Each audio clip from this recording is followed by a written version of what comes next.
Hope you're well, everyone. I don't know what's gone on today, but we'll sort it out. It's technology. It's what happens. Don't worry. I'm certainly not worried about it.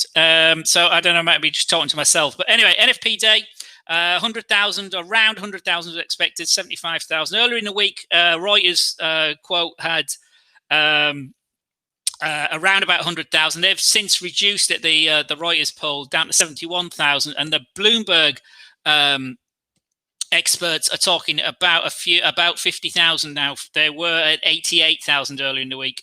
The one that caught my eye earlier in the week was Barclays Bank. We're talking about. Hi, Alice. Thank you. So somebody is here. So I'm not just talking to myself. Good morning, everyone. Good morning, good afternoon, good evening. It's NFP day again. It come around really, really quickly. Happy New Year to everybody. Stay safe.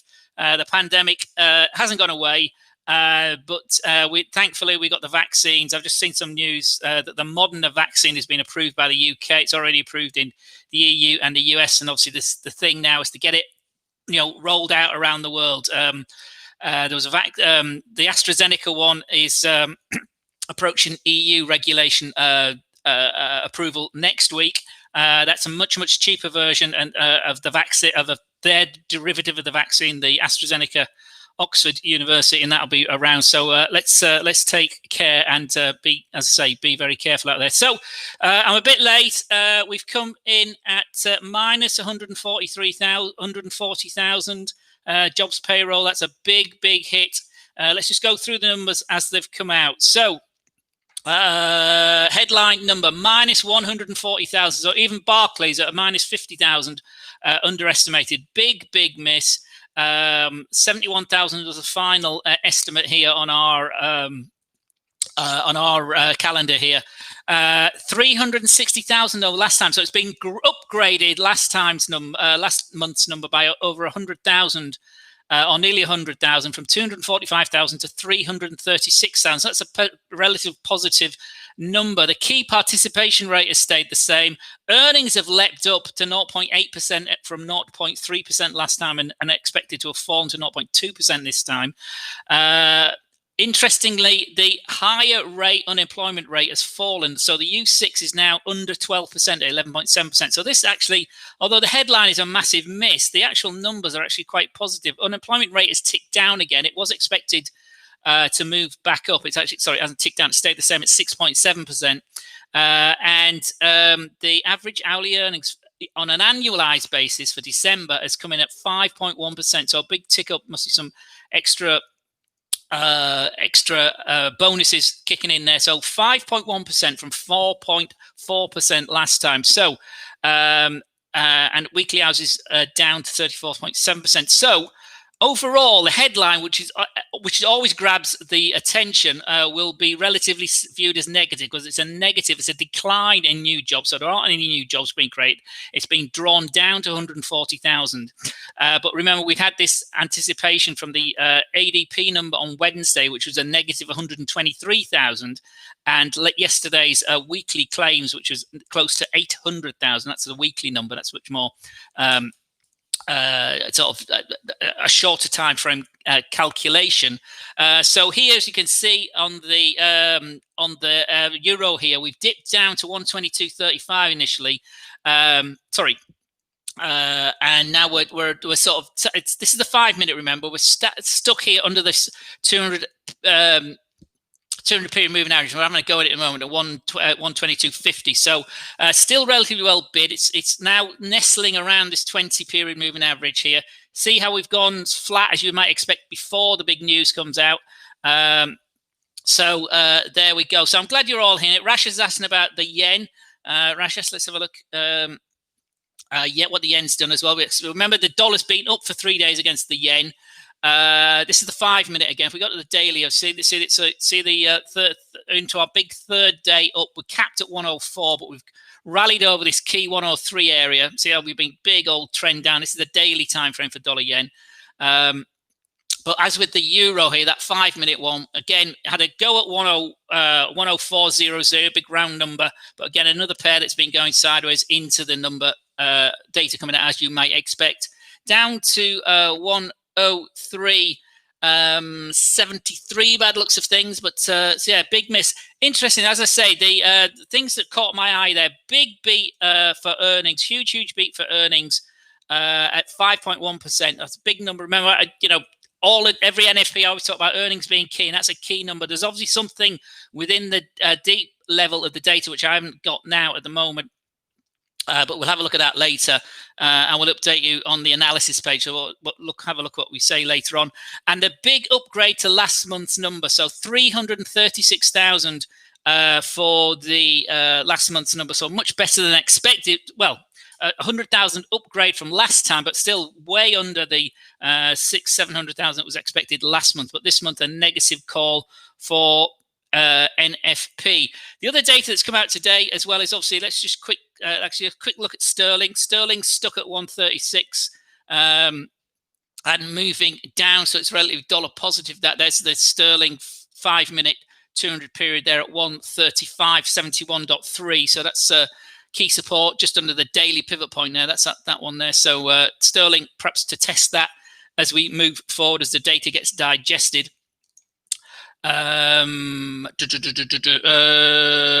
did I answer your story about the yen? Let's go through this as well. So sideways as you might expect on the for dollar yen. So the dailies, we're into our third day up, so it's still relatively well bid. I don't know what time frame you trade this one on, Rashish, but you can see big resistance at 104.00 here, the 4-hour chart, but the 4-hour stays over the 200 period moving average. So key support on the 4-hour is there at 103.75 for 4-hour traders, and a cap at 104. So a 25 pip range for dollar yen on the 4-hour time frame. On the 1-hour time frame, that'll be still relatively well bid, and again being range bound into the end of the Asian session on all of the European sessions so far today. Again, you see that key level, bottom of the Bollinger Band there, sits at 103.75. So a bit like the 4-hour chart, that's the key support. So 25 pip range, looking for a breakout of that on both 1-hour and 4-hour time frames for the next direction. But on the daily time frame, we remain in a third day up, but a much smaller candle to the previous day, Wednesday, Thursday. So 104 becomes the key line in the sand for dollar yen traders. Rajesh, my friend. Right, you're all speaking to one another. Yusuf, hello. Mohammed, hello. Gulam, hello. Hope you're all well. Charin, hello. Nobody's actually asking any. Right, let me just keep prattling on about the data. So where were we? We're on our 5-minute chart. So again, bit of a sideways action at the moment. Markets can't decide which way we're going. That's dollar yen. Cable we've had a look at going down. The other bit to look at is the CAD, because CAD have had their data as well. And the Canadian data participation rate is down 2 ticks to 64.9%. The net change in employment is worse than expected. It's a negative 63,000 or 62.6 thousand. It was expected to be minus 27,000. Last month was 62,000, so that's been wiped out basically. So we're back to where we were in November.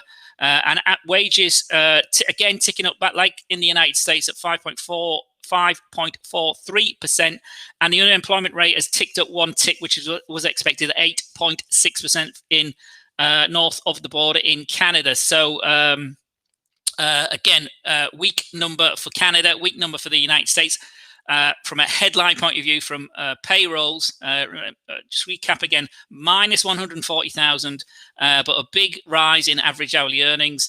Average hours have also dropped a tick, and participation rate has remained flat. So that would suggest to me that the lower paid wages jobs have been shaken out, and it's perhaps some of the, as we've seen with the services and the PM and manufacturing PMIs this week, might be some better, higher paid jobs that is coming in. That's only my musings at the moment. As far as dollar CAD's concerned, with the Canadian data we've had a rally to 127 here on this 5-minute chart, but again, very volatile as the numbers have come out. Down, up, and down again. So two very strong, bit of a tweezer top there on dollar CAD, and we're moving back down again. But again, another 200 period moving average being tested here on these 5-minute charts here at 126.80 is the support so far today. That's been generally trending up, but that looks like that may be trying to push back down, having rejected 127 here on the 5-minute chart for dollar CAD. Adnan, my friend, hello. Nice to speak to you earlier. Great chat. We'll be in touch again. We'll speak more next week. Okay, so take care, my friend. Who's this? Let's have a look. So any requests you want to have a look at anything, please, Raesh? We just looked at dollar yen, didn't we? Everybody's speaking to one another here, actually. Nasdaq, says Benji. Is it Benji? Benji, Nasdaq. So the USA 100. Remember, it'd been clobbered somewhat. This is the 1 hour chart, guys, for the Nasdaq. You can see we've rallied. Well, this is the 1 hour chart. So we've rallied into the daily R1 level here today. But look at these small candles into close yesterday and all day today ahead of the data. Big rally earlier in the day. Big recovery for the Nasdaq because it sold off quite significantly earlier in the week. If we go up to the daily time frame, you know, it's still trending quite nicely. We've tested this week. We've come down to test the key 20-day moving average. Look at this, but it's held much as it has on this rally we've had since November. So November the 4th here, big break of the 20-day moving average, and we've held that all the way up here. Tested it initially, so we ran up, retraced, off we went, retraced the tested intraday, tested on the close of the day as the rally has started to peter out towards the end of the year. Here, this first day of January, big shakeout, testing under the 20, but we can't. So 1, 2, 3, 4 days we've tested it, and we've moved off it yesterday. Big positive day again for the Nasdaq yesterday. Big up day for Apple. Apple had remember big move. Apple of there's news with testing a joint venture with Hyundai with regard to electric cars. Massive move on Tesla. Obviously, Tesla are part of the USA 500, not the USA 100, but again another big. I think 7% move yesterday for Tesla. But as far as the Nasdaq is concerned, we're testing that key psychological 13,000 level, Benji, and all of the Nasdaq traders. So intraday, the 4 hour remains bid. That's gone long here on this crossing strategy we use. There we go. Lots of unsure what was going on, but that was a strong one there. Yesterday, candle closing above the previous resistance areas, and we followed through today. But again, see how the candles are shrinking in size? That's running out of strength potentially. So big breakup. Need to break over 13,000 to move higher. But again, the moving average still aligned higher. That's the 5, the 9. They're crossed here on this, and then back over the 20 is the green line, the midline of the Bollinger Band, and the blue line there is that 50 period there. So we're up testing 13,000 on the Nasdaq on the 4 hour. The 1 hour time frame was much the same, but again, weaker candles moving up, as we said earlier. 13,000, big line in the sand today for the cash session. Remember, the US markets are still 45 minutes away from the cash session open. Big strong day yesterday to bounce back. So the daily candles still remain robust, and again, breaking high today. So all looks relatively positive. Obviously, the expectations now are some big spending plans, some higher taxes in the United States, more fiscal spending by the government, get some of these infrastructure projects going, higher earners being taxed higher, bigger companies getting taxed more, and also expectation of some pressure on the tech companies, which is why we fell at the beginning of the for tech companies at the beginning of the year. Some regulation coming in. Self-regulation hasn't worked as far as the Democrats are concerned. We've had the confirmation of the Democrats winning both seats in Georgia Senate, so it gives them an equal share of the seats, 50-50. It doesn't mean that the Democrats own the Senate, but they have the casting vote in Kamala Harris, the vice president, and so therefore any really close votes should go their way. Although it only means, only takes one Democratic senator to disagree or to abstain or even vote with the Republicans for them not to have that majority. So it's still very tight. But obviously the Democrats are in a much better place than the market was expecting. The market was expecting the Republicans to hang on to at least one of the seats in Georgia, but they've lost them both. A lot of that has to do with the $2,000 stimulus check not happening. It's now the $600 stimulus checks are starting to arrive in with people. So it's moving forward. Benji, what's the next one? Next one, you're asking about cable. Well, cable, again, we said wasn't sure. We've bounced back up. So we're back over 136, that key level here. Remember, this is only the 5-minute chart. So it's deemed at the moment. Where are we? We're 15 minutes post the numbers coming out. So here it's a weaker dollar.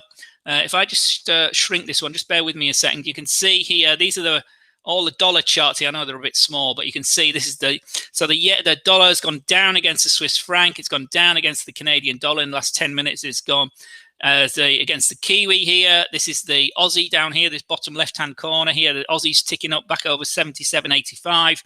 And sterling, which is what you were asked about, Benji, here at 36.05 or 36.06. So key line in the sands, obviously this 136. 1 hour time frame moving nicely. That's been positive here since earlier this morning. So 8 o'clock this morning, it broke back over the 20-hour moving average. It broke the 200-hour moving average, which was just above the daily pivot. So that's a key level for sterling here, Benji, and everybody else. That's a key support there. That daily pivot there, 135.75. So 135.75 is our support going into the weekend. For sterling traders, our resistances are first one here, 136.20, key resistance. But again, that's been long here from 9 o'clock this morning on this 8 o'clock candle for 1 hour traders. So we've been long 1, 2, 3, 4, 5, 6, 7, 8 hours, and it's moving up quite nicely still. So we're nearly 50 pips to the good. If not more there for sterling traders, our floors here. So that's still trending higher. So pound up against sterling. Pound up against the dollar. Cable higher on the NFP numbers. Mustafa, good afternoon, sir. Who's next? What the heck? What the heck? What? What's what the heck, my friend?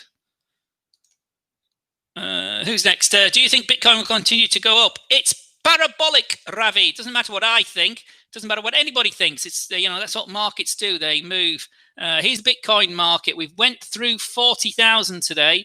In fact, we've been testing. We've been over 41,000. There we go. I've not looked at this all day, but if we look at the hour chart, it's just trending higher. We had dip down here today, but here we are. Let's zoom this up a bit. So 40,000 here on our platform. Here, remember, there's lots of different exchanges you can trade Bitcoin on our platform here. We're over 40,000 and have been for the last 1, 2, 3, 4 hours. Today's R1 is 41,391. We're testing that in the moment. Above that sits R2 at 43,073. The trend is still to the upside. There's lots of institutional buying going on. The frenzy of fear of missing out. But really, it's zoom this in a bit. This is the daily. This is really parabolic. Obviously, it's big leg up. This is the daily time frame. We thought the breakout in October was strong here as we got the PayPal accepting cryptos, and Bitcoin's been the bigger beneficiary of it also. The breakout from this sideways action here in early December, but the big breakout was all the way back here. I can't really zoom this in now, can we? Back in October, and it's off the chart now, but there we go. It's you can't even see it now. These two yellow lines here, this is the 12th. The 1st and the 12th of October when the big breakout happened, and then the 21st here, which is this one here, that one there. So from here, when this is the PayPal announcing, not PayPal. You see the scales have gone crazy. It's gone parabolic. So big things that go up so steeply tend to cool quite quickly. But at the moment, everybody been saying that from then as we went to 23,000 or through 20,000, went through 30,000 very very quickly to 40,000. So the trend so far is up. It's way overbought, but so what? Things can remain overbought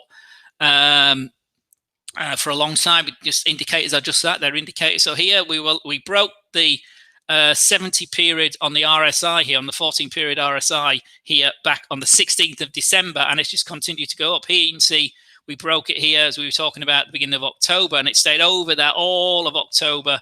Most of October and hang on, where am I? Yes, not all of October. The second half of October and all of November. Then we had this bit of a dip down here on that day there towards the end of November. Some profit taking going on, a bit of a shakeout on the 26th, but then we gapped higher again on the Monday as we closed November out, and then it's been a sideways December for the first 2 weeks, and then it's just gone bang. So trend remains up.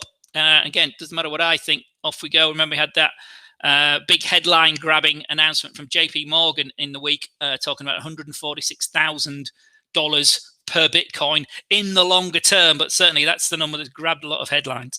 So that's answered your question, Ravi. Mohammed, pound, Kiwi, two currencies very much in vogue at the moment. I haven't actually got them on this platform. I'll have to look to the pound profile.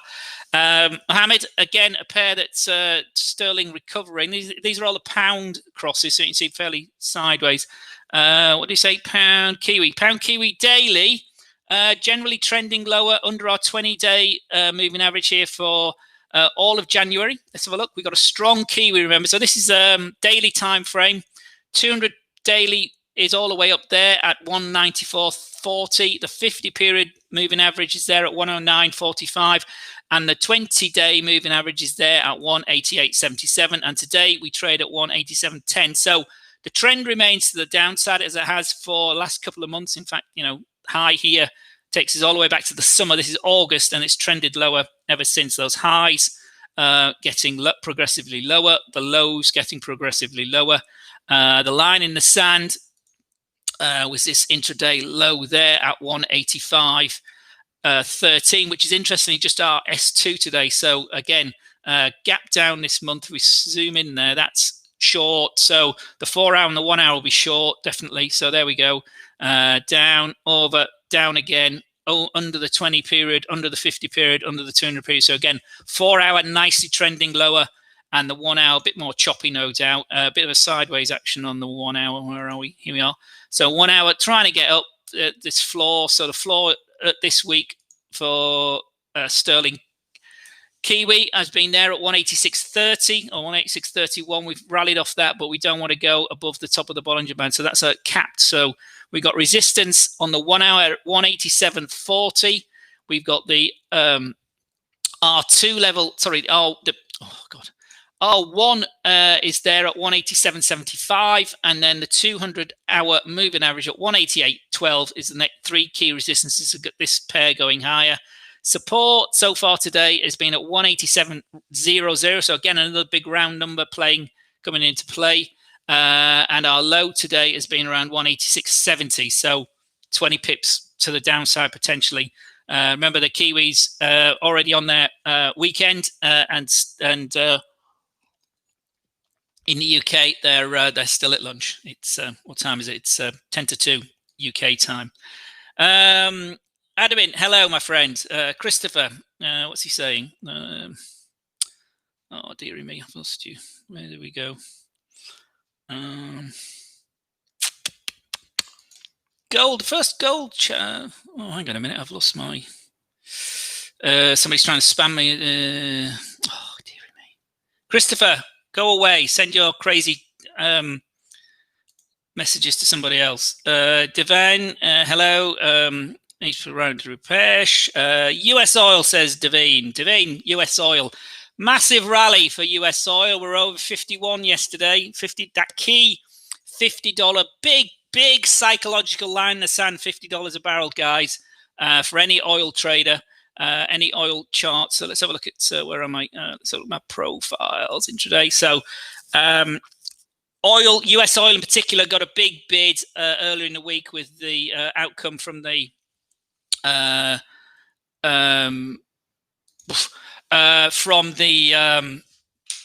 OPEC Plus meeting. Let's just find the oil chart for let's go to the 1 hour time frame. So we've been to R2 today, 57. So today's high for US oil, nice peak there at 51.80. Now you see the fractal high there. So we've gone up and then gone down. So nice rolling over, pivot point there, rolled down, big candle down there. And then this particular strategy here would have closed out the long here because it's gone, well, no, it wouldn't have done it. It would have closed out the long here because it's gone under the yellow candle there, but it's been long all this time. It's rallied up quite nicely, closed you out there. And that's looking to go short, but you wouldn't really have taken that short position because we'd been long and it's bounced back up. So out, but today here on the 1 hour chart. Where's today? I've got the daily. Wasn't it's got the okay? Oh, it's a 5 minute chart. That's why I think it's the 1 hour. It's the 5 minute chart. Anyway, so you can apply the same thing. So the 1 hour chart, a 5 minute chart gone down there. It's got support there at 151.80. It's got the 1 hour chart, so it clears my head. There we go. That would have been, that's gone sideways into close yesterday, and it's edged up. So that's been long there today, moving up, and that's still long on the 1 hour time frame.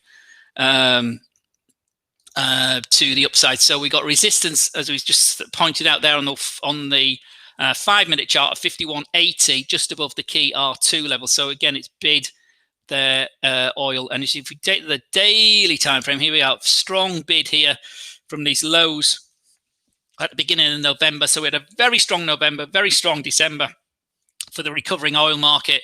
And then earlier this week, as you can see here on the daily time frame, this big rally here on Tuesday following the OPEC Plus meeting. The big surprise was that the Saudis, the main players in the OPEC organization, agreed to cut production 1 million barrels a day. The big surprise. The market wasn't expecting that. What the market was expecting was a little increase, or a relatively big increase, from places like Russia and Kazakhstan. Russia and Kazakhstan agreed to cut production, but not as much as an increase in production. Sorry, I got my increase and decrease mixed up. They agreed to increase production, but not as much as expected. And the cut from Saudi Arabia more than compensated anything from OPEC plus outsiders or the fringe of OPEC, Russia and Kazakhstan. So relatively, that's given the oil market a relatively boost. So, but the key thing for oil markets, Davine and everybody else, is this $50 level. Before that was $45, which we'd breached in December. Then we kept going. And the key line now in the sand is $50, which is around here, which is what we broke through earlier in the week. So watch that as a key support. But the trend remains to the upside here on the daily. The 4 hour is also trending higher, having dipped down, but support 47.15 earlier in the week as we shook down as the panic about, obviously, the pandemic is and the rising cases is holding prices down. Production cuts and demand increase as the global economy starts to recover in 2021 is adding to demand. So here we are over 51.50 as I speak. So again, relatively well bid. Oil market, Sharon. What's your thoughts on gold? I'm biased. It will drop more. It's had a very old funny day today, gold. We had a massive sell-off for some reason earlier this morning. I don't know what was that, what caused all that. I didn't see any news around, but it's gold, and it's Friday, and it's NFP Friday more than anything. Fridays, for some unknown reason, can be very volatile for the gold market. Obviously, it's the end of the week. There's obviously that factor. The Asian market finishes before the European market, and obviously before the USA market is even open. So they're big, gold players. But as far as the daily time frame is concerned, it looked like earlier in the week, or during, this is the daily time frame again. So we had a relatively strong December for gold. So we pushed all the way down here to this 1760, even 1750 intraday. And then we recovered during December, moving quite nicely, but we just couldn't get over this blue line here, which is the 1900 level. We tested it here towards the end of December, and then we tested it again. Didn't look like it was going to happen, and then closed the year under $1,900 a barrel, and then talking about gold, aren't I? $1,900 an ounce, and then a big start to January. We rallied up, tested 1950, couldn't get over 1950. Rejected it quite aggressively on Wednesday. Thursday, bit of a consolidation, but still closed lower than we opened. And then big down day again today. So we've gone up and then down again, which is not great. Hate these sort of peaky charts. But for gold, we've been up and we've been down. So here we are. Key line in the sand remains 1900, but here we are trading at 1888. So we're back under there. So next support is the daily 20-day period moving average, which sits at 1883. The 50 period is under that at 1868 still, because we crossed the 20, went over the 50 because of this big rally we had on the beginning of the week. And they're the two key support layers. And then below that is this yellow line, which is a weekly, see, it's a wedge we broke out of, but it's also crossing The 200-day moving average sits down here at this 1815 area, 1820, 1815, a key, or 1817 is now a key $3 support zone here. And then below that, you can see this low that we got to. I talked about earlier in December, down here at 1775. So yeah, some bias. Yeah, 3 days down so far. But before that, we'd had 1, 2, 3, 4, 5 days up into the end of the year and a big start to the new year. So yeah, so here you can see clearly 1875, a clear line in the sand from the round numbers, the fives and the fives and the zeros, key numbers. Okay, so that's where we are. For gold, where am I? Who's next? Joshy says, hi, my friend. Who is this? Who's this? This is Mr. Stuart from Hot Forex. Come and join us, my friend. Live analysis of the NFP number for Friday, the 8th of January. Alawadi, we just done gold, my friend. In fact, this is gold. So any particular time frame? I said the daily. You can see we've capped at 1950. Big support now sits at 1875 on a daily time frame and moving down. Jonathan, my son's called Jonathan. Translations. Jonathan, we've got my colleague in Mexico. He might, in fact, he will be up now because it's NFP. He does all our Japanese, all our Spanish translations, our documents in Spanish, our Spanish webinars, and our Spanish live broadcast as well. So have a look for Aldo from our Latin American office. Education office in Mexico. You're obviously all speaking to one another. What do you think about Nasdaq? I think it went high. Well, it has gone high. I hope you saw earlier. We're over the key level for Nasdaq. Here we are. Where's it gone? Here we are. USA Daily. Here we are. 13,000. A big recovery for Nasdaq. The tech stocks. Remember, we had a bit of a shakeout. This is the daily chart. Yeah, we're a bit of a shakeout for the beginning of January, but we've come back yesterday very significantly. Big rally for Apple again yesterday. Tesla is in the USA 500, not the USA 100, but it's obviously a technology stock. It's technology that's driving. It's not an automobile, but another 7% rise for the USA the Tesla yesterday. So yeah, 13,000, big psychological line in the sand, and it's moving to the upside. Machete, happy new year to you, Sale. Yeah, Alice on gold. We just done gold. Charlotte, hope you were here for that. Back to yen. It looks like, yeah, yen is a break possible towards 104 zone, or will the pair continue going down towards 101? Says Lungali. Well, we've had 3 days up. We're into our third day up for yen. Kubeka. Let me just put this back to the daily time rate. So the trend is down. There's clearly no. The trend was down, or the trend is, you can see from left to right here, it's moved down, hasn't it? This line here is all the way up 107. This takes it all the way back to the summer. So back in August, we're here, but the highs, as you can see, are getting lower still. Just sort of discount what's happened this week so far, and the lows, lows are getting lower. So we punched in a low. Have we turned around? Well, again, rules are rules. You would have closed your short position here today. Not here or during that, as we moved over there on this particular strategy. It would have been, it'd have been short all this time here, and a big shock turnout from basically props when you last got in. Actually, you went flat on that one. Depends how you're taking that one. But big update yesterday for the dollar. And what happened was the Central Bank of Japan, the MOF, which is the Ministry of Finance in Japan, the Bank of Japan, the BOJ, and the Prime Minister all had a little get together early in the week. They'd already suggested we don't want the yen getting too strong. It's been accruing. It's been weakening against most of the currencies, but it's been really strong against the dollar.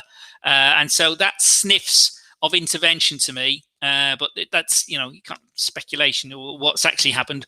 What's the charts are telling us that we've broken back over the 20-day moving average, really for the first time since this big up leg, this big up candle we had here on the 9th of November. obviously quite a significant volatile day, 9th of November for lots of charts post the US election. So we rallied there to 105.50, and that was a key area we'd been messing about with before the election. And then we've just been moving lower ever since and tested the low, a new low here, 102.57.58. Just earlier in the week, Tuesday, Wednesday, then Thursday, all of a sudden, bang, it's turned around. But 104 remains that resistance. So it the end of day really here, Quebec needs to break over 104 and hold that area. As you can see, we were higher yesterday than we were, but the close wasn't that much higher than the previous resistance here. So we'll see where we finish the week on today when the weekly chart flows. We'd go to the weekly chart. You can see the weekly chart remains very weak. Excuse the pun.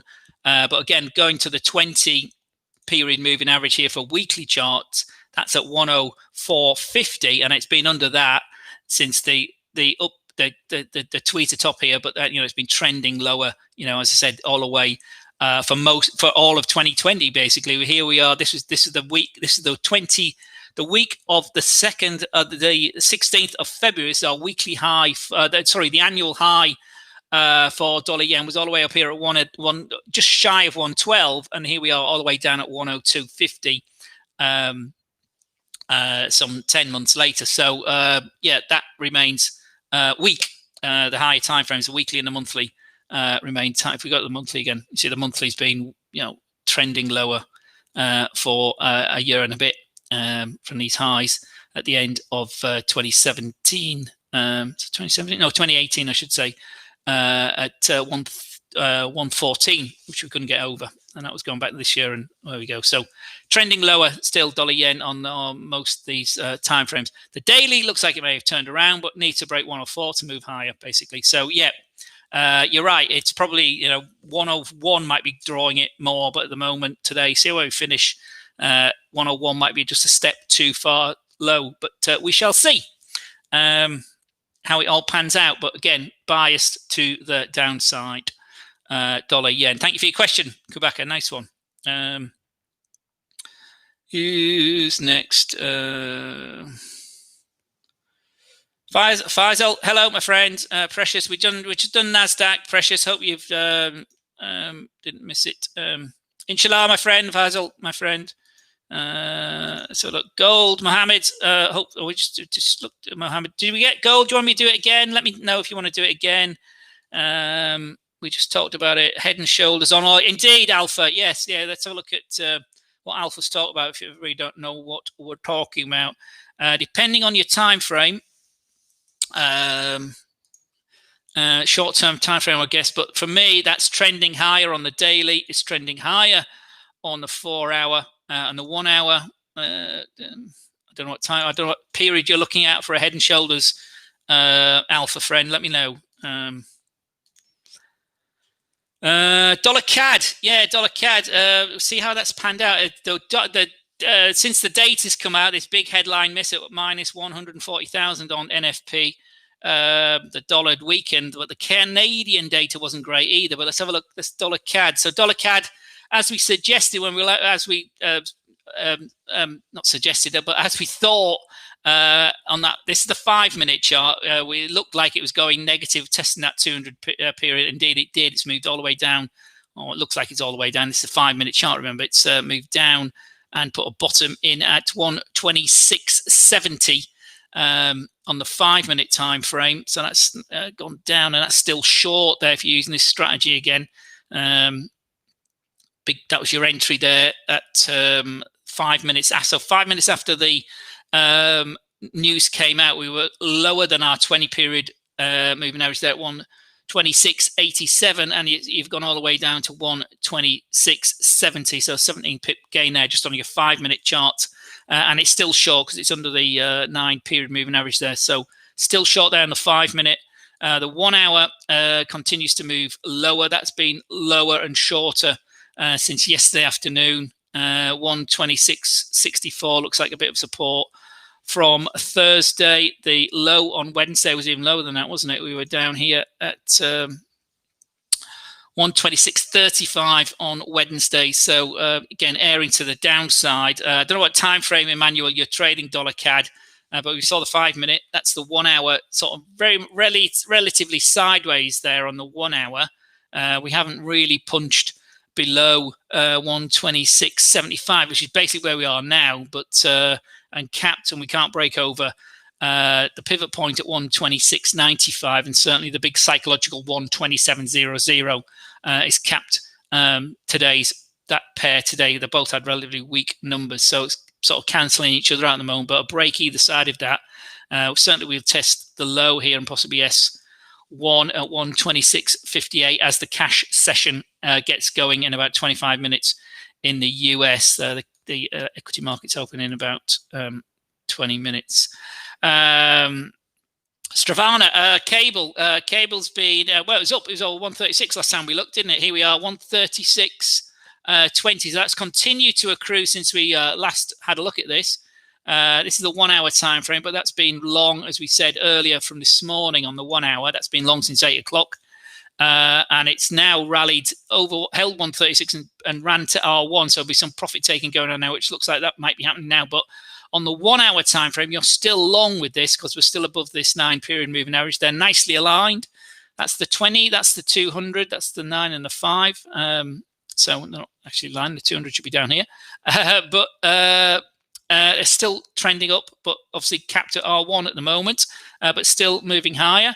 The 4 hour moved higher on the close of the 8 o'clock candle at 12 o'clock, and again capped at R1. So again, you see here on the 4 hour, really needs to break over this 136.25. The weekly high earlier. In fact, it wasn't the week, was it? Was it this week? Yes, it was. We tested 137. So on the 4th here for a couple of hours. But today, 136.42 is the next resistance for cable on the 4 hour time frame. The 1 hour time frame, as I said, is still bid, but we've ran to R1 already. Some profit getting bagged there potentially, but that, emphasis is the upside. So a weaker dollar still as we're going forward. Hi guys. Gold, says Jaleel. Let's go back to gold. A lot of you asking about gold, but we did it earlier, but have a look. So daily, Jaleel, big rally here on Monday at the beginning of the new, on the first, beginning of the new year. We rallied and then we kept going Tuesday, and we opened Wednesday here around the 150 layer. Then we had a big sell-off on Wednesday, engulfing Tuesday's action, but not closing below Monday's open. And then today we've breached back under the key psychological 119.100. Let me just answer my colleague here is asking about if I can see your questions. All's good now. All good. Thank you, Andrea Mo. We're back under 119 intraday today. Obviously, the day isn't closed, but a big sell-off today. And the 20-day moving average sits there at 1880. The 50-day moving average, guys, 1868. And a big psychological 1850 is down here betwixt the 50-day moving average and the key 200-day moving average, which sits down there at 1816. You see there, just above the bottom of the Bollinger Band and above this wedge here we've got. So, Jamil, I don't know what time frame. So intraday, you can see what a horrendous hour we had earlier this morning. Shook out here at between 10 and 11, or 9 and 10, and down we go. And it's just trending lower. So it's been trending lower all day. Big shakeout. Not really sure what's caused that earlier today, but again, we've tested below S3, and the hour before, or betwixt NFP, because we're over the 4 o'clock now. So this 3 till 4 hour, which is engulfed, which is taken in NFP, has taken us down here to test this 1867.71 area, which it was on the chart there for some reason. It's on there for a reason. If I zoom in, it'll be there for, I don't know where that takes us all the way back here on the 1 hour. If we go up to the 4 hour, where's that? It's just this cluster here from March middle, or that week there, March 29th, there on the 4 hours. So under the, or testing this, the 4 hours. So we're testing the 200 period there at 1881. So bias to the downside, Janelle, my friend. Oops, what did I get to? Dennis, yeah, we just talked about gold. Dennis, hope you're here still. Hi, guys. Lots of you from Facebook. This is really good. Gold, yeah, gold is going down, my friends. Here, 4 hour, 1 hour, trending lower. And, this has been going down for a while now from this rejection of the 1950 area, 1960 area here. This is taking us all the way back to, this is a 1 hour time frame. Remember, this is taking us back to the 6th of January, down into the 200 hour, held, and then we breached it significantly this morning. Under the 200 hour, that was should have been a big wake up call, but it is Friday. But that would have taken you, you would have been, in fact, on this crossing strategy here, you would have been short here. That would have taken you short. That would have taken you out of your short position. So you're still biased to the downside because you're under the 20 period. So you wouldn't have looked to go long. That looked like it was going to go long, but immediately took you out because your stop would have been there. If you'd gone long there, your stop loss would have been round about there. You'd have been taken out for a losing. So that would have been your entry. That would have been your losing, your stop loss there. So that would take you'd have lost that distance, but you've already made all of that. And then you've been short ever since. Look at that. It hasn't broken over the 20 period moving average. And then that was yesterday. And then you've captured this big down leg today as well. So you're still short here, 1 hour trades for gold. And that's still moving lower. We've already tested S3 today, 1883.65. Remember, markets only get to their S3s 5 or 6% of the time, so it's already tested that. So, and it is Friday, so don't get too greedy if you've been short since Thursday or Wednesday for gold. But 1876 again, I couldn't see where that was, but that's a key level we tested this morning as it went down, and again just now. So, stay patient. It's still going short. It may turn around quite quickly, but Fridays can be quite volatile for the gold market. But the trend is certainly to the downside there. Certainly. No, that's gold. Akbil, need gold and currency. I just talked about gold. Iqbal, tell me what currency. I mean, so what currency pair you're interested in, and what time frame particularly as well, guys. It's all about time frames, remember, because the 1 hour chart could be going up, but the 5 minute chart could be going down very badly. It's all about time frames and what you're trading, how you're trading, and how you approach your trading. Mohammed, absolutely no problem, my friend. That's what I'm here for. I got another 15 minutes. I'm going to stop in 15 minutes time, guys. I've been going for an hour, unless there's lots of you want to stay here. Obviously, I'm happy to stay. Lots of thank yous coming in. It's not a problem. Tell us what to do, please. I can't tell you what to do, Dan Abbas. I'm not allowed to, Ibrahim. You can't ask people to do that. Trading is a mindset game, really. You've got to understand yourself. I said, come watch my webinar that I did on Tuesday. I do it every couple of months, that particular webinar. It's all about psychology of this business, Ibrahim. And you've got to understand yourself. You trade a time frame that fits your personality.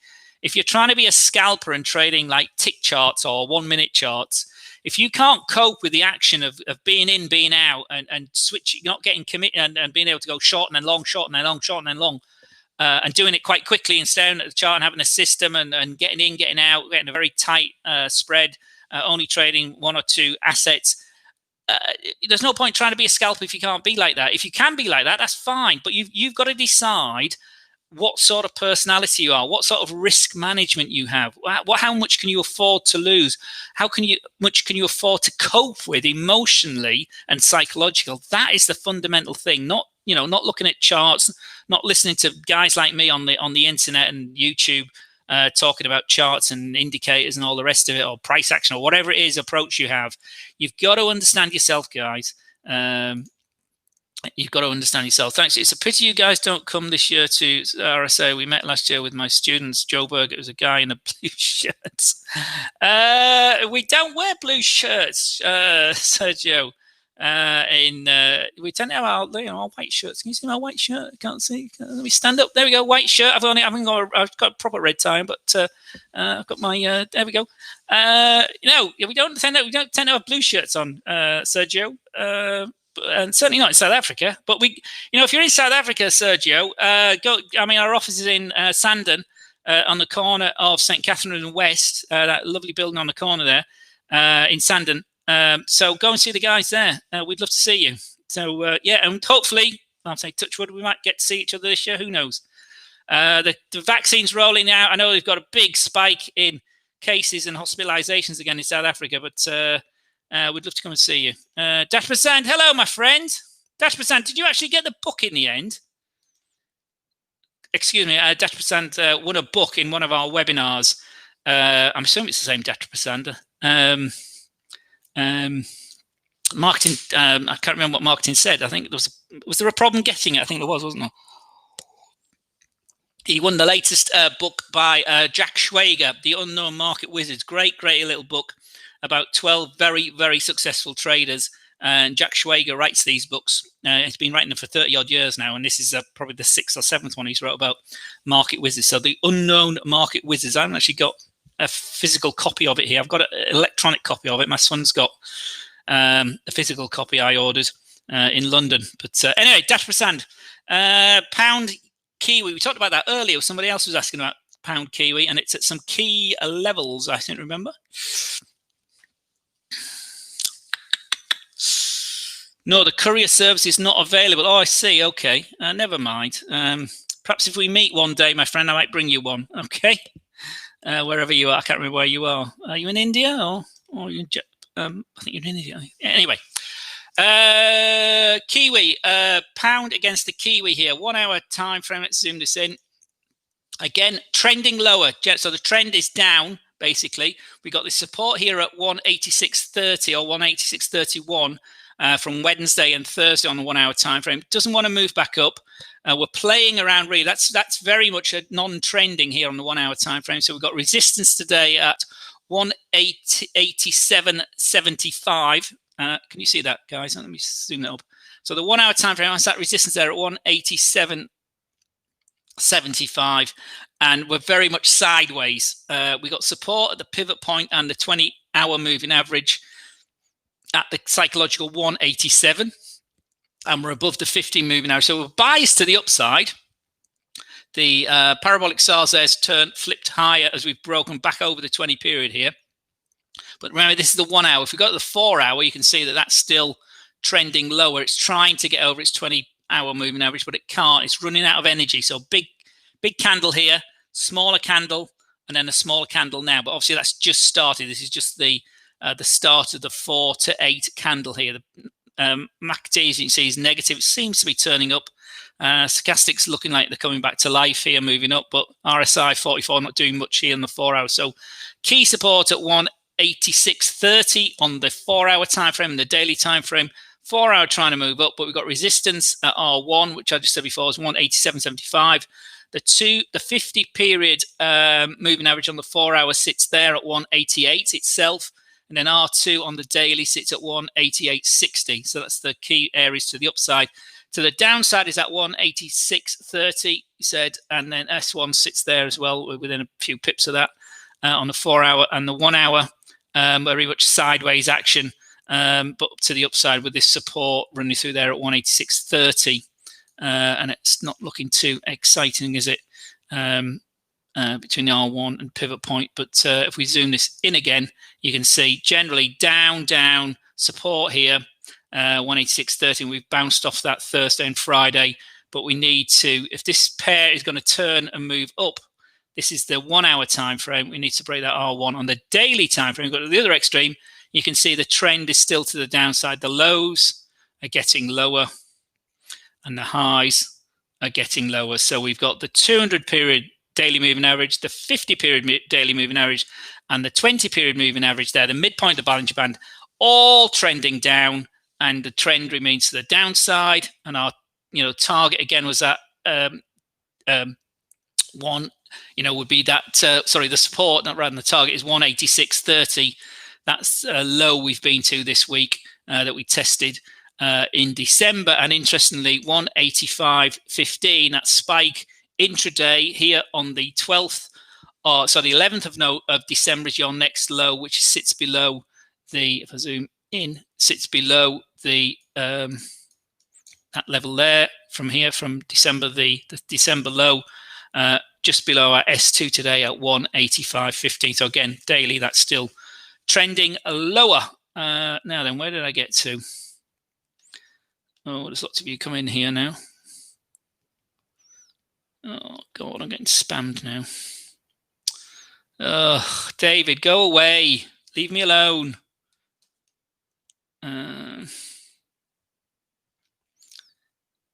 Ibrahim, I do my best, my friend. Ali, gold. We just talked about gold, Ali. I won't talk about that again. New one is pound Aussie for Ibrahim.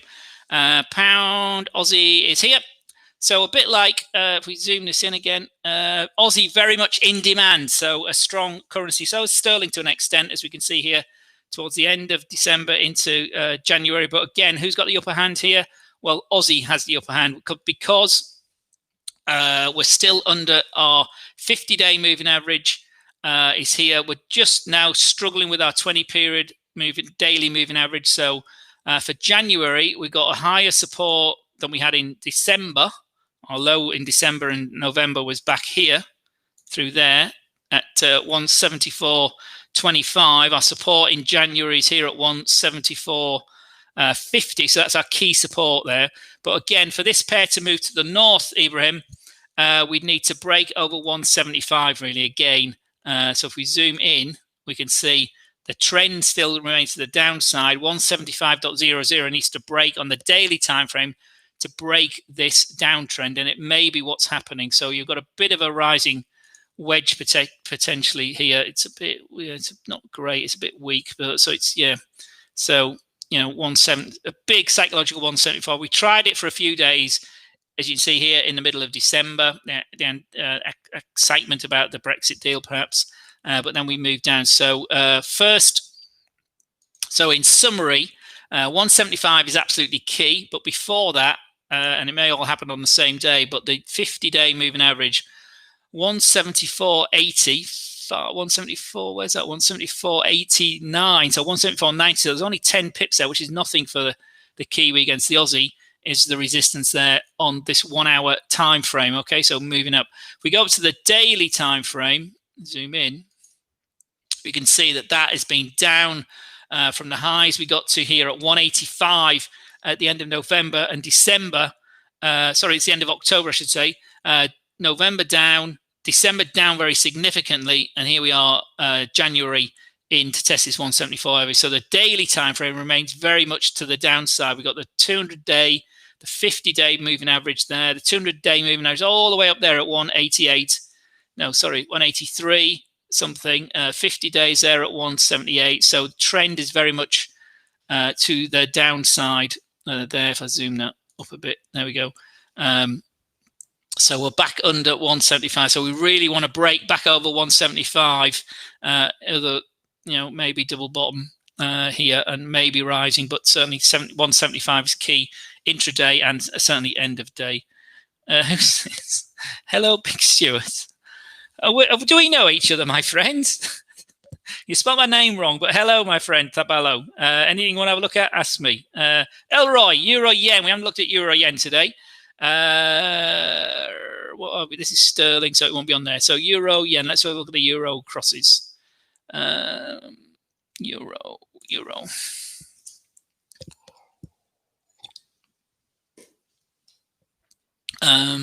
Euro, what was it, my friend? Euro Yen. Euro Yen daily. Where are we? This is a Euro cross. There he is. So let's have a look. Looks like it's bid. As you talked earlier, the yen's relatively weak. So over this key 126.40 area there. See that big thick line? We've talked about this before many times. We couldn't see how. That's just a great example of how key levels, resistance. Look at that. Couldn't break 126.40, 126.40, 126.40. Channel bound. Did we break out earlier in the week? Many people will be saying that. That's a very positive candle here. So for Euro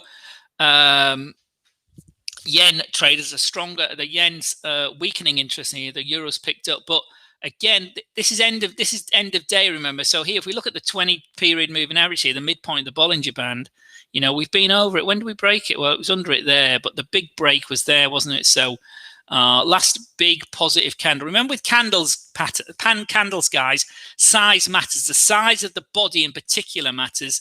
The size of the wick matters as far as rejection of higher points or lower points. But these big candles here, See, that big one day, it took all those days to retrace against it. So big one day up, but it took 1, 2, 3, 4, 5, 6, 7, 8, 9, 10 days to retrace all of that, and it's held. See how it held around the 20-day moving average? Looked like it was going to go down. It didn't. It got back up there in one day, back over the 20-day, back over the 50-day, and off we've gone since then into the 20-day to test. And it's that level there that we couldn't break before. So that was resistance. And now this is our support area. So 126.40 is your resistance, Elroy. And is it a false breakout? Is it a real breakout? Well, you know, it is a strong candle there on the 6th earlier this week. So that's broken out, it's followed through yesterday, and it's perhaps run out of steam today. But that's still to the upside. If we zoom this in, zoom this out further, you can see because it was a high, it was a previous high, so that's why it took a while to break. And then we went down into the 20-day, 200-day moving average here into October, and then we just moved up. So that is a breaking out to new highs. Don't be, you know, lots of people get scared when we're at new highs, but things that are high tend to go higher. So euro strong here against the yen. You know, the yen's weakened this week, as you can see here. We saw on the dollar yen before. It looks like interference from the Bank of Japan to me. It may not be, but yen certainly weakened this week. And 127.45. So 127.50 would be your next area. Here on the daily time frame, I'll zoom this in. The next key resistance is that 127.57, which is R1. So, and then R3 today is 128. So 128 is the next big line in the sand for euro, yen, Elroy, my friend. Certainly bid to the upside. Oh, dear me, dear me. This David's just going to fill me full of spam. Mohammed, cable. The guppy. Have I got it? It's euro, isn't it? Let's go back to this profile. Any particular time frame, my friend? Let's have a look at a different chart.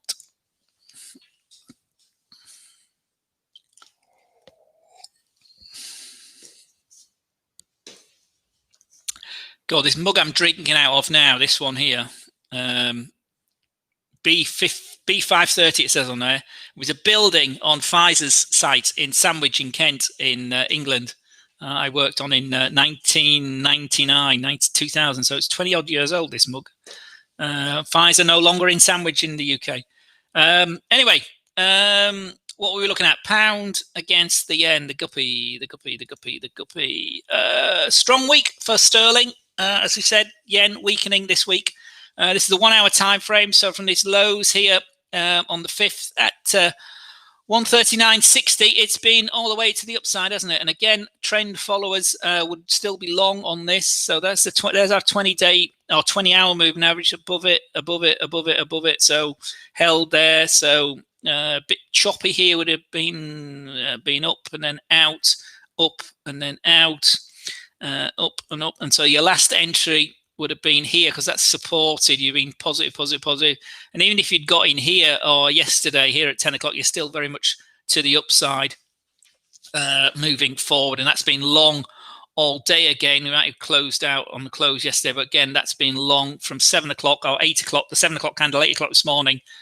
Pound yen long trending higher. So 1, 2, 3, 4, 5, 6, 7, 8, 9, 10 hours now.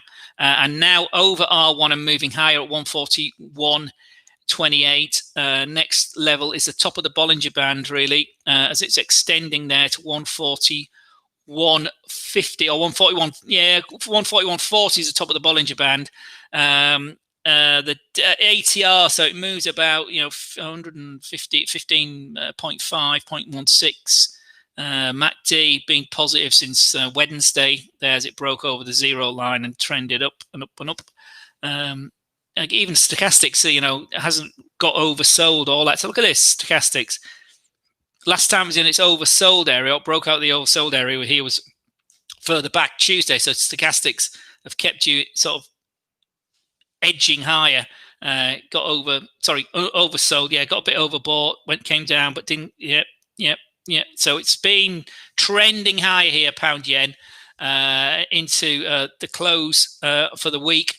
And again, the big break was this 139.60 area that we'd been sort of capped at for, or pivoted through really, 139.60, this line here for December, and we moved up into January. So here we are moving higher. If we look where we are now, the next resistance takes us all the way back here. This takes us all the way back to September, and your next level of resistance is there at 141.80 on the end of day. So still another 50 pips away from that, but that's not a lot, is it, for pound yen traders? But that's the next level betwixt R2 and R3 today, and then the next round one is 142, and then obviously this 143 line up here. So Guppy moving to the upside. It's had a strong week.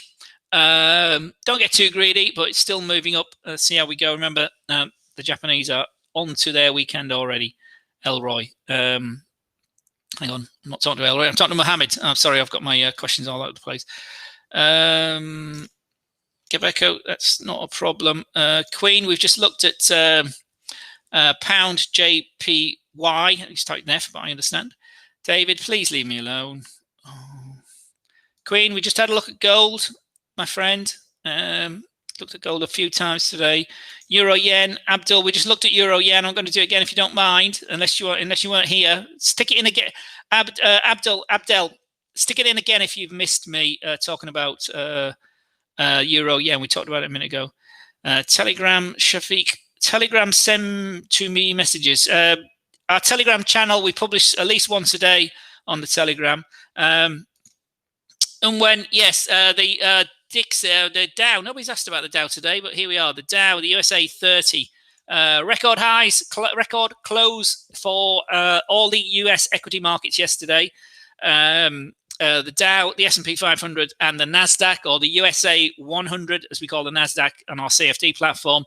The USA 500, the world's most important stock market, the S&P 500, the USA 500, and the USA 30, the 30 big industrial companies in America. Remember the USA 30, a big number now, 31,000 plus, but it's only 30 companies. So, you can have 2 or 3 of those companies not doing very well. It's quite a significant impact on the whole index. All of them doing all right, and off we go. So I don't know what time frame and when you want, but certainly trending. If we got the daily, you can see this all-time high we published this week over the key 31,000 yesterday, closing above. Well, it's closed just under that. This is our based on the futures market here, but again, big breakout. Or a breakout of consolidation. Again, another one that's at highs, record highs, and then breaking out. So that's positive again. Again, some of the industrial companies might benefit significantly more than the tech companies with the Biden administration, with all this spending on potentially on infrastructure. So some of the out of focus companies like the oil companies, the big oil majors, the banks could benefit quite well. Or potentially better than the other companies that have benefited from the lockdown, and the tech companies online. Obviously, tech is still very, very relevant still. But again, another one that's trending higher. Why get out? Because it's moving higher. The 4 hour, a bit of a shakeout here earlier in the week, but again, moved higher and moving up in the 4 hour. The 1 hour trending up, running out of steam a bit today. So today, 31,000, huge number. That's the key support for the close of the week. But moving up, and again, if we talk about the weekly, if you look at the weekly chart, it's just it's going from strength to strength.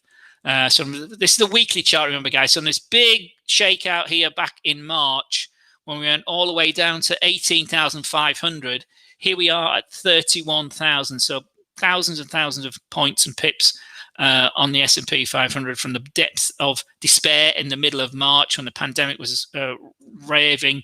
I mean, unfortunately, deaths and hospitalizations are even higher now in the wintertime, which is to be expected. But they were saying that the phase 2 or the second wave, that would learn from the first wave and be able to contain it. That hasn't proved to be the case, and so we got more panic, more spending, more stimulus, which helps the equity markets because governments are spending and investing massively. So huge budget in the United States being approved, a huge spending plan by both the central bank, the Fed, and the government. Debt being massive and ramping up and being kicked down the road yet again. But the asset people are putting their assets to work or putting their cash to work with this cheap cash, and it's going to go on for a year or so at least. And so stock markets continue to rally. 31,000. That's trending high. That's the weekly, remember. So I mean, I don't know what time frame you wanted, but the hourly one, we've just opened. We're 8 minutes into the session, and we're moving down a bit on the NFP number. I'll come back to the NFP in a minute. I haven't mentioned it for an hour. I'll close with that in a little while. David is really bugging me now.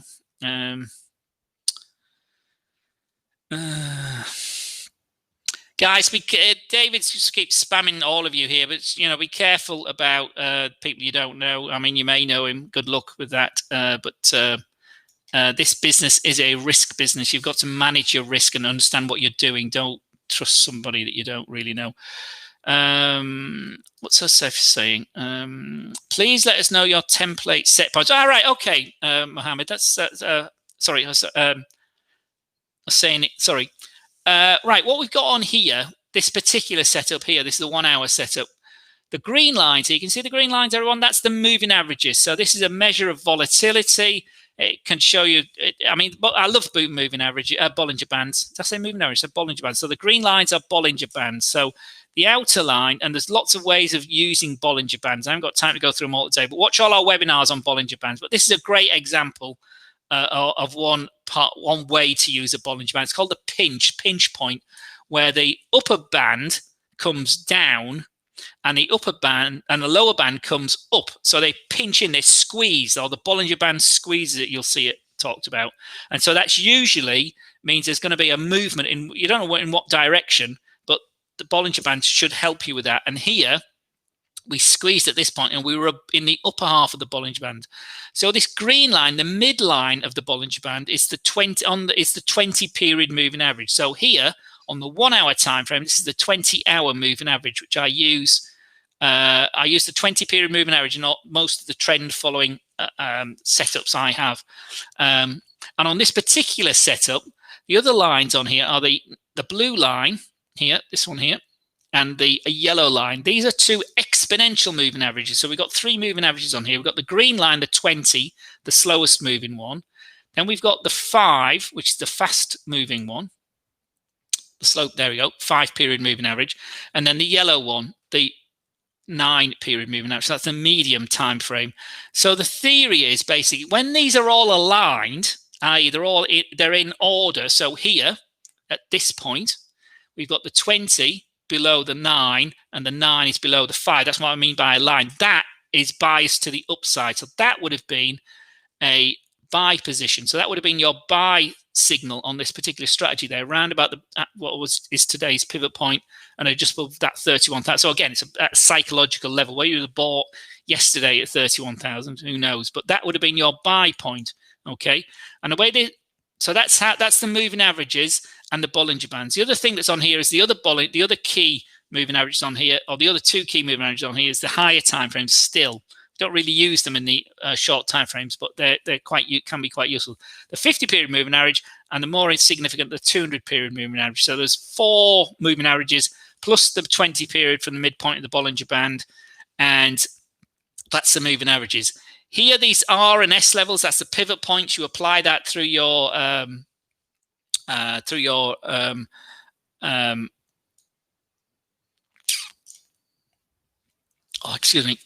through your navigator tab here, and you should get all these extra, and there's a pivot point there. So you just click on that, and it should bring up little pivot indicator there.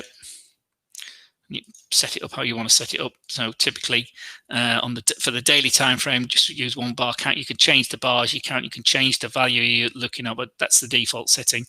You do need, these don't come as standard. You need to install the Premium Trader Tools package onto your MT4 platform. If you're using MT5, there's other indicators on there as well, but that gives you the pivot points if you want them. And on this particular chart, we've got the ATR, which we use to generate sort of potential targets and stop loss levels. So typically, if we'd gone long there, here at this point here at 31,000, the ATR, so is around 73. Can you see that in the bottom? You can't see that because my head's in the way. Let me just. No, you still can't see it. That's no good, is it? How can I? Is that going to move me there? Is that going to? No, you can't. Actually, you might be able to see that there because it's too small now. Oh, how about there? That might be better. So that we said this was the where was I? This was the entry point here. And the ATR, you can't actually see that, can you? The ATR is this blue line down here. Let's bring that up. Bring that up so you can see it. So at this point, let's just put the lines in now. So what was I saying? So that's a long position now in this 1 hour time frame. So the ATR at that point, can you see that? You can't see that because Hussein's question's in the way, isn't it? Let me just hide Hussein's question. There we are. That's the ATR. So that's the ATR is the average true range something moves. It doesn't matter what it is. So the ATR on at this point here, at this hour here, which was whatever that was yesterday at 1700. It was 70 points. So you'd be looking to get at least 70 points from the extra. So you're looking for 31,070, which we haven't got. Is that actual 70? Yeah, 71 yet. So you're looking for 71 points from here. So 31,000, which you got to, within the next hour, or 2 times that ATR. Many people use 2 times the ATR. Would have been 140, and it would have actually still got it in that hour. So that would have been hit your target within the next hour. So you'd have been out again, but it's still above this moving average. So it's still trending higher. Another way of trading this is to take the trend and just stay in the market. So here you'd have got entry there. Your stop loss should have been down. Should have been trailed down here somewhere below. So you count back 3 candles, 1, 2, 3. So your stop loss would have been around there, round about the turn, which is sort of there. So you could have been a bit more conservative and put it back this area here, which happens to be S1 as well. That's an interesting level. So at 30,800, and then you would have just, let the trade run until it closes under the 9 period. So you would have got out there actually before close last night. Then you could have got back in there because everything's still aligned this morning and it's gone up. And then you would have got out here as it's gone under the 9 period there at 11 o'clock this morning. And then that's suggesting we're going. So it's a very tentative short position here just before NFP. Whether you would have taken that or not, it's obviously up to you. It's still, but it gained momentum there. So that would have been a stronger entry there at 31,093. And again, you do the same thing. So that would have been a short position. See how it's rolled over, although it's it's gone up quite weakly. It's gone down quite weakly. So it's a weak entry in the last hour. And now the ATR has just shrunk to about 58. So your initial target would be 58 from there, which is 31,095, which takes us to about 40 level, doesn't it? So your target's around about here somewhere initially, or 58 would take you. You'd look for 100 points from there.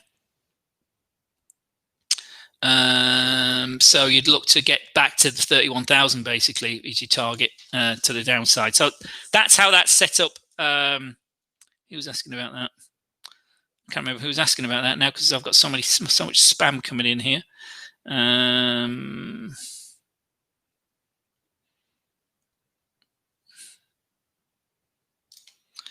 Oh no, others. Okay, where are we going? David, pound yen. Were you here, David? We talked about it a minute ago. Cable to the upside. I won't repeat it unless you want to put it in again, Dave, and because we just talked about it. I'm not going to say it again. Hash Brown says euro dollar. Yeah, absolutely. Let's go back to the euro dollar. It was earning last. It was moving up last time following the NFP number 122.50. We broke. This is a 5-minute chart. So let's go back to the bit more reasonable time frame. So the 1 hour time frame, we'd rallied up and we've come back down again. So we got support today, 122.25 here at S1, 122.50, a key level. We're back above that, but it looks like we're going back towards it at the moment. So has the euro dollar got weaker against the pound, the dollar itself? Who knows? But certainly, let's have a look at the daily. it still remains relatively well bid. The 20-day moving average here is all the way down there at 122.25. So we need to close out of that. But we still haven't closed under the 9 period. We did there, then we rallied again. So see where we closed today, interestingly, because that would have been a close there, and then you'd have got back in there here. So this has been euro following this trend following strategy. You would have been gone back in there on the 28th, and you're still in. Again, you could have either just used the multiple of the ATR to get out, or a close under the 9 period moving average, which we haven't done yet today, but there might be lots of people closing out that a rally. So we can't break 123.50, can't get to 124 and close above it. So might be just closing out for the week for a relative positive close, and then see what happens on Monday. But that's still, as you can see on the daily time frame, that's still trending higher, and has been for November, December, and the first week of January thus far. But have we topped at 123.50 for euro dollar? But it's still to the upside. Intraday, it's turned around this week a bit. So 4 hour moved up. There's that 123.50 area. The 4 hour time frame went short here yesterday lunchtime, 12 o'clock. The 8 till 12 candle, big short position. Moved back down, took you out there. So again, if you're following this, again, if you've used the 9 period moving average, you would have been closed flat. Otherwise, you could have got whatever the ATR was, 37 pips or so, 70 pips if you've gone twice the ATR. So 122.67, you would look for 120. Yeah, you would have definitely got your 2 times ATR there, and that spike down this morning, and then taken out. So yeah, that's moved down quite nicely. It looks like it's trying to move back up, but is that the 50? That shouldn't be on there. The 50 period, but as you can see, it's provided a top there after 4 hour, and the 1 hour would have been it's long again, isn't it? If you're trading this in the FNFP short, and then gone long, and it's still long. It's gone back under the 20th. So this hour is 10 minutes to go. So it looks like it's topped out at 22.17. In fact, we got as high as 22.8, but that's a volatility MNFP day. But see where that closes as well. Euro. Again, I don't know what time frame you're trading it, Hash. Let me know. Asio, thank you for your kind comments. Sterling says, Asio, any particular time frame for sterling cable? It burst 136 earlier. And it just can't hold it, can it? We didn't want it to come back. Dollars come back. We're back under 136 here. So again, another one that's been long from this morning. Looks like that's closing out in this 10 minutes because we're back under the 9 period. But again, if you didn't want to trade it that way, you could have had whatever the ATR was on here. The ATR there is 14 pips. So that's been a nice old rally there from this morning. We've gone from 135.72 to 136.18, so multiple moves of the ATR, 3 times the ATR there nicely at the top. If you're trading it, waiting for it to close under the 9 period, you might be looking to close that out, and only made whatever that was, still made your ATR because it's 1,770 moves. So still moving to the upside, but dollar coming back to life as the American market gets going. 20 minutes into the US market, and cash session is open. Amos, my friend. Bobby, Forex traders don't help you acquire a skill. You're absolutely right. You're trying to get clients, my friend. Oh, indeed you are, aren't you? Oh, dear. What currency pair is this, Jude? Depends which one, my friend. This current one is cable. So this is pound up here. This says GBP versus USD. Okay. Trying to sandwich looked at pound yen. Is this repeating itself? I can't remember. How bad will gold go? Says Peter. Well, who knows? It's moving lower, isn't it? It's had a bit of a shakeout. The trend, as I said earlier, is lower. Are these questions getting repeated? Or no? These are new ones. These are new ones. Oh no, this is from This is from ages ago. 1680. It's 1653 now. Have I? Oh my God, have I gone back too far? I've got this many questions. Oh my word, guys, I'm sorry. don't know if you're still here. What about sterling? Sterling Brexit. It's recovering from Brexit. Euro yen. I missed everything up here? Unless the questions are repeating themselves. Dariel, gold is likely to go up. Cooper, hello Cooper. Euro Swiss, 1 hour plus weekly and Euro monthly, please. Okay, let's have a look at that one. Because I didn't realize how far behind I've got. These questions are from 14:30 and we're at 14:53. Oh my word. Inundated. So Euro Swiss. I'm running out of puff, guys. So let's have a look how many more questions I've got in here. Wish you'd just go away, getting all this spam, driving my head in. Hello, Euro yen. With unemployment change in the red, what's happening with the dollar? Tossing the dollars sort of mixed. It was a big miss. Right, for Cooper, let's have a look at Euro Swiss because it's actually asked about a particular pair.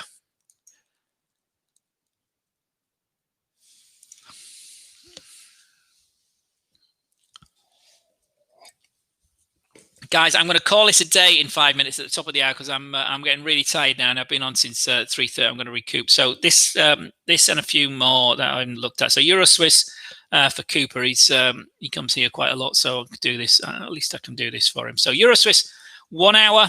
Let's have a look at the 1 hour. It's ran out of puff. Euro Swiss ran out of puff up here, 108.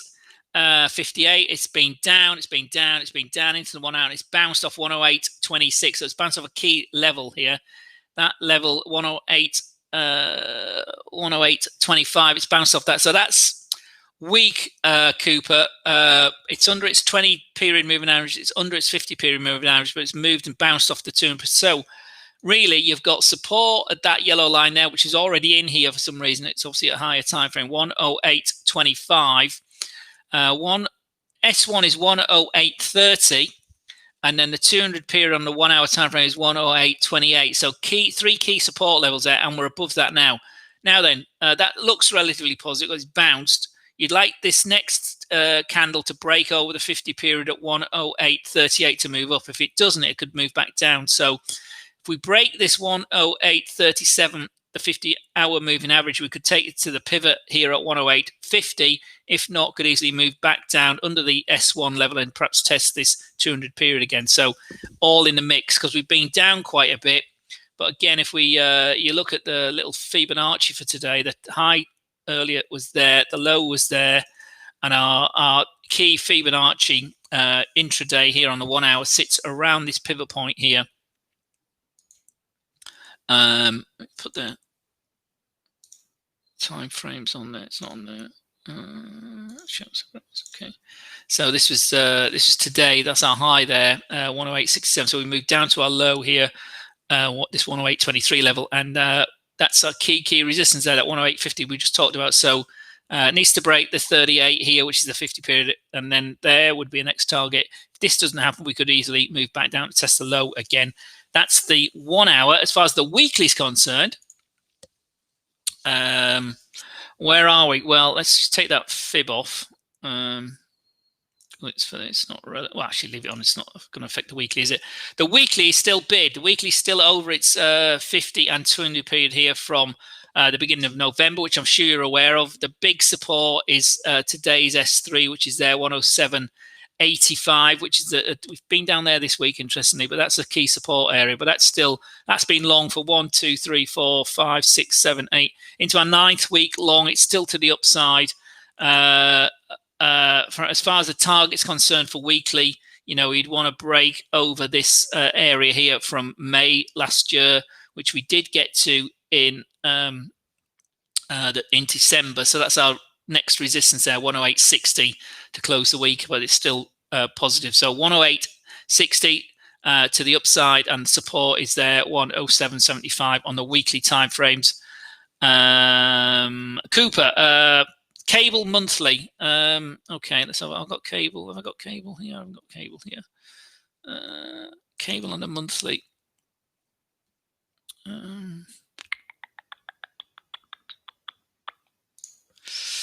And then as it's got to the top of the hour, I'm going to scan the rest of your questions and see where we go. So it's a bit messy. Has I got anything tidier? There we go. This is just, again, this is different. There we go.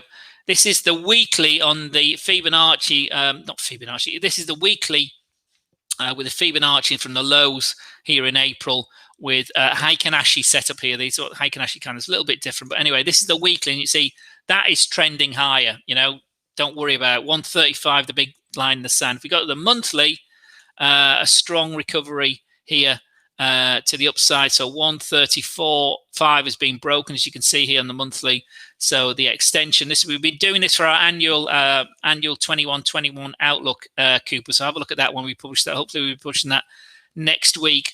So next level here on the monthly is at 61.8 extensions Fibonacci, which takes to 139.80. 139.80, a key line in the sand. So a long way from where we are at the moment here on the monthly. But as you can see, a strong recovery from the hiatus of March. And we've had 1, 2, 3 positive candles here. So January's positive, December was very positive, and November positive. So support is here at 128.46.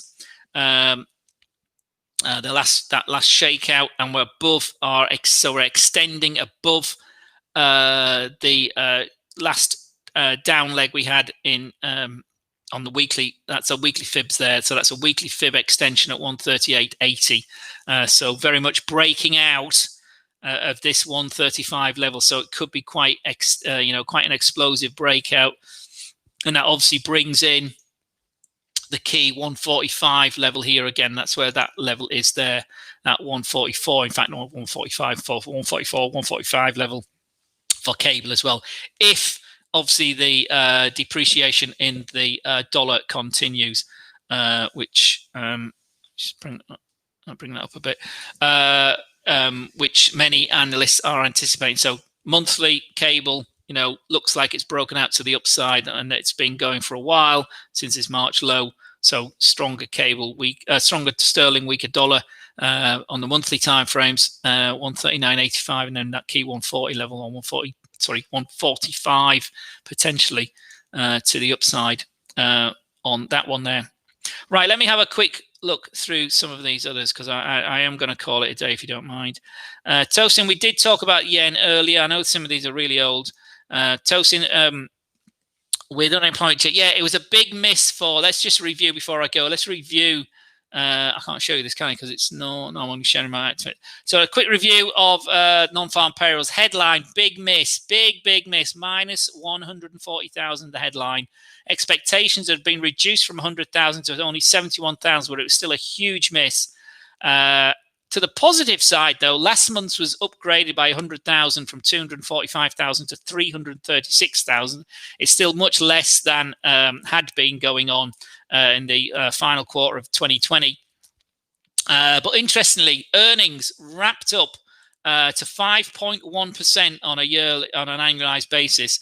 The average hour week fell in December to 34.7.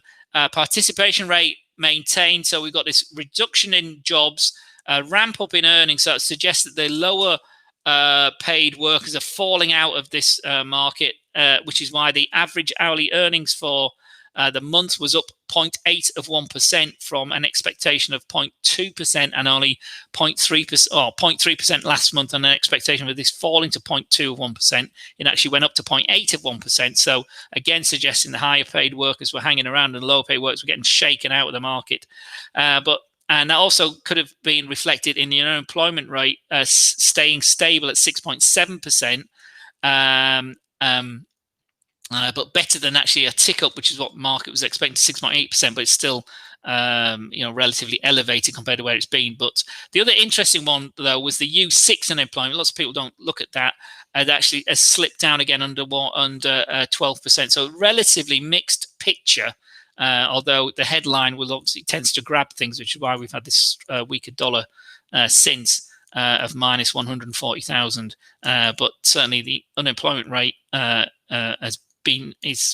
didn't move up as markets were expecting, and the earnings for the year was much better than expected. So probably bonuses for Christmas and other things taking that into account there. So anyway, that's the numbers.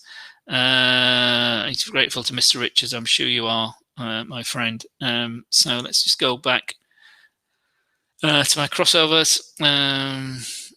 100K, is it possible? Well, you know, as I say, they talked about Abbas. They talked about JP Morgan earlier this week. Talked about 147,000 for Bitcoin, but here we are. Bitcoin sitting at the crazy, or not crazy, but over 40,000 and going higher again as we speak. It's gone higher since I've been speaking. We're at 41,800 on our platform. So certainly the 40,000 level that we were looking at yesterday has moved up, and it's there we go. Chimsy, this is way over my head. Chimsy, come to our website, Chimbuzi. Look at the education page. We take it very, very slowly. These are for these sessions tend to be for active traders that are trading the NFP or have a strategy. But certainly, Chimbuzi, send me a friend request on Facebook, and we'll have a look at see what we can do for you. But certainly come to the Hot Forex education page. So hotforex.com, HOTFOREX.com. Come to our education page and have a look at the webinars, have a look at the videos, have a look, download the ebooks, and to get started.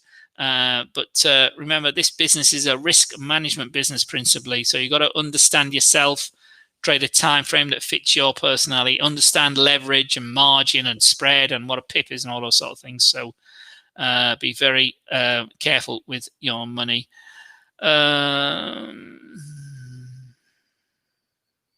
Oh, there's so much spam going on here. Abigail Taylor FX. Right. Sergio, hello, my friend. It seems gold was right. It's pushing down nice. Well, it was trending lower. Abdel, did we not look at Euro Yen daily? Let's finish with Abdul. Dutch Persand, I haven't accepted your friend request yet. Is that on Facebook, Dutch Persand? I'm sure I did. I thought I did. If you send me again, I'll go and do that now. Right, I'm going to finish now because it's 5 o'clock here. I'm going to finish with Euro Yen on the daily, and we're not going to go back to Elroy. I'm not going to go back to Bitcoin. Bitcoin is trending higher. You know, don't fight a trend is what I always say. 30%. I'll do that now. Okay, we're going to finish with Abdel and Euro Yen. We talked about it earlier. This is the last one today. I'm really exhausted now, so let's have a look. Euro.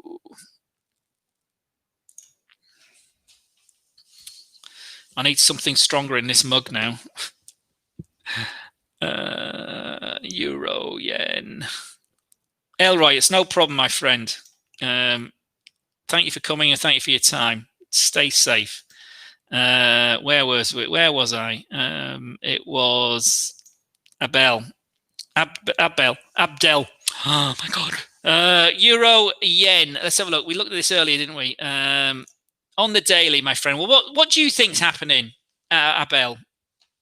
Uzor? What do you think's happening there? What is that telling you? You know, you talk to me. Okay, rather than me doing all the work. What do you think's happened there, Abdel? We talked about this before. Don't be shy. What does that look like that's happening to you? You know, if you don't know anything about trading or whatever, or anybody, it doesn't have to be Abel. Everybody's gone very quiet now. What's happened?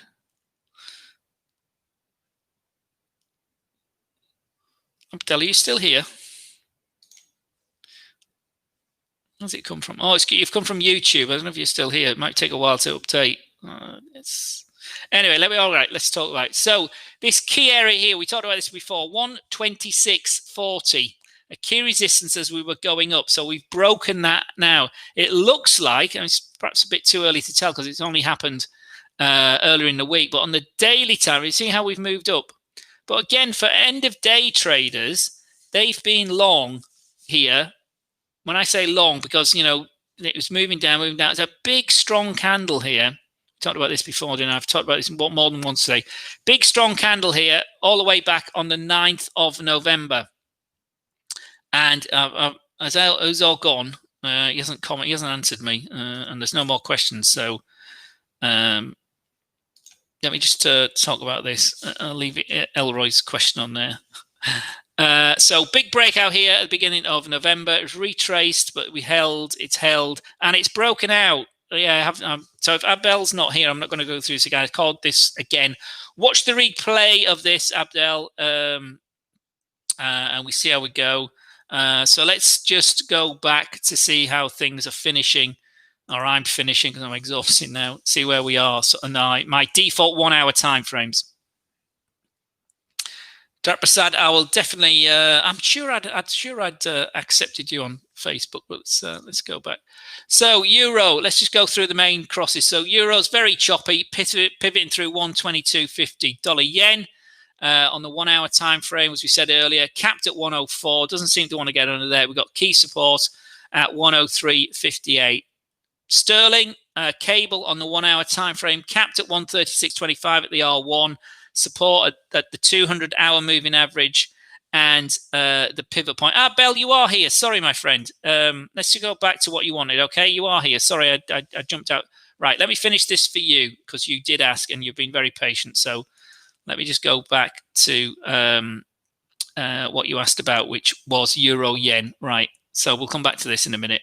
So, but this is the final one I'm going to look at, okay? I don't think I've got euro. Actually, I should have euro yen on here. It was euro yen, wasn't it? Euro yen. Got euro yen here, haven't I?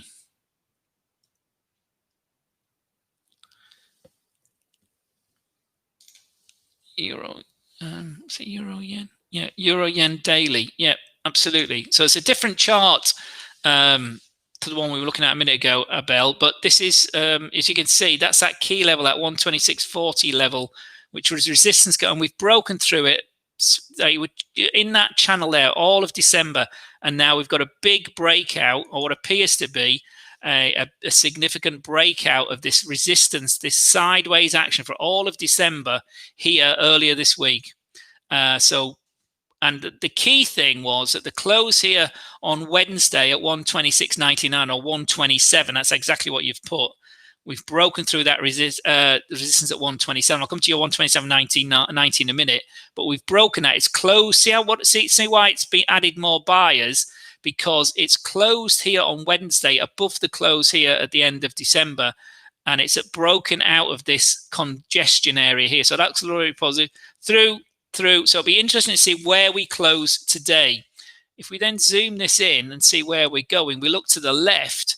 Our pivot point today is at 127.25, and we're above these resistance areas here back in September. So we zoom in again here. Remember, this is the daily time frame, and we're at these. Look at this. We've broken out. You see it a bit more. It's a bit more key there. So those levels we had on our daily time frame when we were zoomed in, we're above these levels here, and this is where this has come from. This takes us all the way back to the summer. This is August 2020 when we had this big rally and top there. So a top there, congestion here for December, and then we broken out of it here in January. Possibly it looks like it. So if we go to if we zoom back into a reasonable side, go up to the next time frame, go up to the weekly time frame.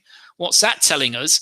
Well, look, the weekly has been bid here from a break over the 20-week moving average here back in the 22nd of November. So it's been 1, 2, 3, 4, 5, 6, 7 into our 8th week. And here you can see that breakout a bit more dramatic this week. So big break here. It was our initial entry would have been there on the weekly time frame, the 22nd of November.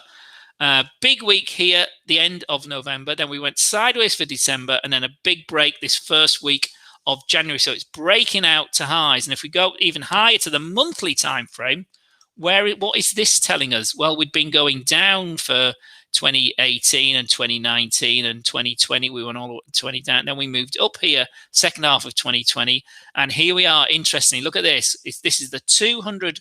This is the monthly time frame, Abel, and everybody else is interested in this. And we're right on that. So that 200 period moving average on the monthly time frame, so the 200-month moving average, really, really long-term time frame, sits there where we are now. And it's actually, if we zoom this in, No, can't zoom in anymore, but I can't make that any bigger for some reason.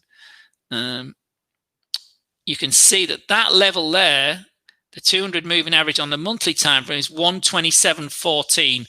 So your 127.90, Abel, is a bit of a stretch. It's a bit too far potentially, my friend, because there's big fat resistance on the monthly time frame at 127.17. So if we go back there, and here we are, 127.24, we're over that level. So it's a key level. So it is a key potential breakout. And our first resistance is 120. For me, this is the week daily, is 127.60 before your 127.90 about. So be careful where we're going, but it may cool and come back into this, because remember, it's congested here, but it looks like it may be breaking out. What are the other indicators telling us? Well, if we go on the daily time frame, if we look at our stochastic, the stochastic is moving up, but we're not yet. It's sort of touching this. So there's still a bit more energy in the stochastic. The MACD has been positive, very weak positive, but it's been positive all of December. And it's starting, see how that's starting to move down now. So there's a hint of divergence there. We can't see that yet, but the signal line on the MACD is moving down, even though the price has moved up. So you could argue, as that price has moved up, we've got a bit of divergence there. See how we got so that's suggesting we may be a bit overbought, we may have overstretched, but at the moment, that's a significant breakout. The MACD could easily, tick back up again. Remember, it's slow moving reaction. So the Bollinger Bands, see how the Bollinger Bands have expanded. Remember before I was talking about pinch points. See how we've come in and gone sideways. We've pinched, gone in for a while, and nothing's happened. Then we've broken out, and now, hopefully you can see that. Can you see how the Bollinger Bands are starting to widen or open? Let me just do that. Where can I see? Yeah, like that. They're opening like this, like a bird's beak. It's quite a key area, but it's that way around, isn't it? But you can see how the top Bollinger Band is moving up. The bottom Bollinger Band is starting to move down, although it hasn't moved down particularly. It's still quite flat, but it's still moving up. So just, prices are moving up. There's a bit of potential divergence, so be careful, basically. 127 is a key level. We've broken through that. It's moving up. So anyway, I'm going to go because I'm really tired now, guys. Thank you for your time today, guys. Elroy, I'll leave you with that. Yeah, testing resistance at support. If you don't understand what Elroy has written there, testing resistance at a resort, get to our website and get on our education page and understand what resistance and support mean. Very, very simple terms, and again, the chart you can see here what's happened. Sideways, congestion, then we're breaking out. Anybody can understand chart patterns, regardless of your language, your education. It's not an intelligence business. This business is an emotional intelligence business. You've got to be able to manage your emotions, keep your fear and greed in control, have a plan, be disciplined, be patient, and accept you're losing trades. And most people can't do that. That's why most people fail, unfortunately. They can't accept losing. But, you can get things wrong an awful lot of the time. You can get things wrong 50% of the time and still make money in this crazy business. Watch my How to Improve Your Trading Mindset for the facts on that. It's all about risk management. It's all about understanding yourself. So thank you for your time, everybody, today. Take care. And I will finish with the most popular of all assets, euro dollar. Euro dollar currently trading below the key 122.50.